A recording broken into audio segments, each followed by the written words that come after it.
রোজকার না ওই একঘেয়ে পাবদা মাছের সর্ষে দিয়ে ঝাল একদমই ভালো লাগছিল না। তাই আজকে ভাবছিলাম কিছু একটা বানাবো যেটা হবে একদম সিম্পল বাট খেতে হবে টেস্টি। প্রথমেই মাছগুলোকে ভালো করে নুন হলুদ করে মাখিয়ে নিলাম, তারপর কড়াইয়ে সর্ষের তেল দিয়ে ভালো করে ভাজা ভাজা করে নিলাম। অন্যদিকে আমি পেঁয়াজ টমেটো কাঁচা লঙ্কা কেটে একদম গুছিয়ে রেখেছি। কড়াইয়ে অল্প একটু কালো জিরে ফোড়ন দিয়ে কাঁচা লঙ্কা আর পেঁয়াজটা দিয়ে দেবো। দিয়ে ভালো করে ভাজার পরে টমেটো কুচিটা দিয়ে অল্প একটু লবণ দিয়ে একটু নরম হতে দেব। দেন আদা আর রসুন বাটা দিয়ে ভালো করে কিন্তু কষাতে হবে।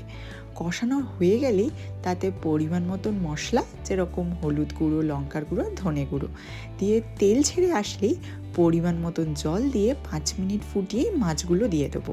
মাছগুলো 2 মিনিট ফোটালেই ওপর থেকে ধনেপাতা কুচি দিয়ে গরম গরম সার্ভ করব, জাস্ট অসাধারণ লাগবে।